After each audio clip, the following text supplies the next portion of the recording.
Selamat pagi pemirsa, selamat bergabung kembali di Berita Pagi BSI News TV.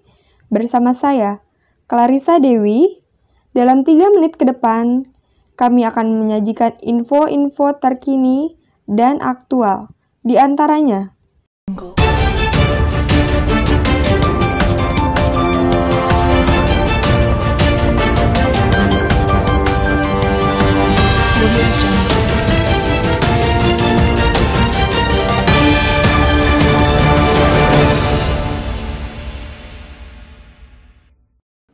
ekonomi global melemah akibat pandemi COVID-19.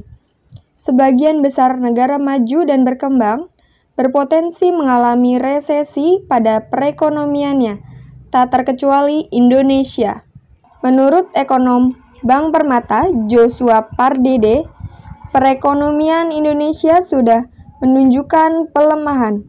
Ini tercermin dari pertumbuhan ekonomi kuartal 1 2020 sebesar 2,97%, melambah dari periode sama di tahun lalu yang tercatat 5,05%.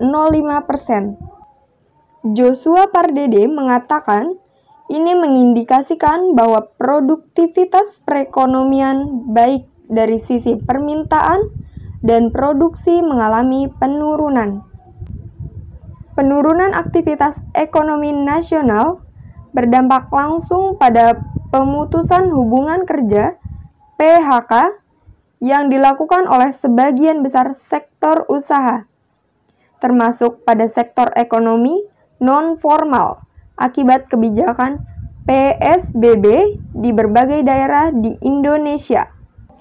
PHK di sektor formal yang dilakukan oleh perusahaan bersamaan dengan pekerja non-formal yang menurun tajam produktivitasnya, pada akhirnya mendorong penurunan pendapatan masyarakat, yang kemudian berdampak pada penurunan pengeluaran konsumsi rumah tangga.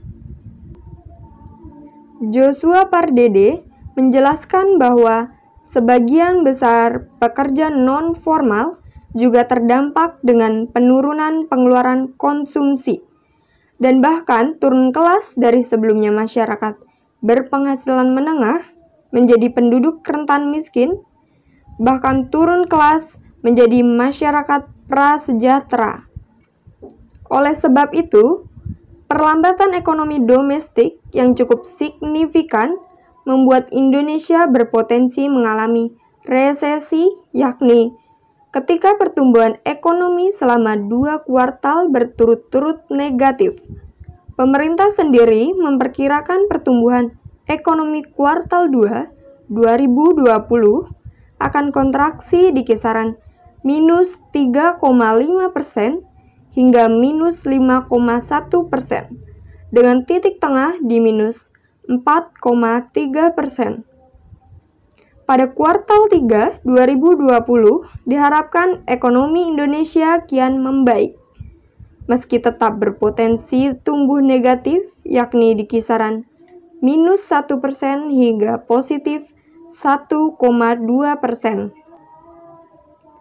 Ekonom Bank Permata, Joshua Pardede, memperkirakan akan berdampak secara real pada masyarakat dalam hal penurunan pengeluaran konsumsi masyarakat, sehingga mendorong potensi penambahan penduduk rentan miskin dan miskin. Pemirsa, informasi tadi sekaligus menutup perjumpaan kita kali ini. Saya, Clarissa Dewi, dalam Berita Pagi BSI News TV, mengucapkan terima kasih atas perhatian Anda dan sampai jumpa.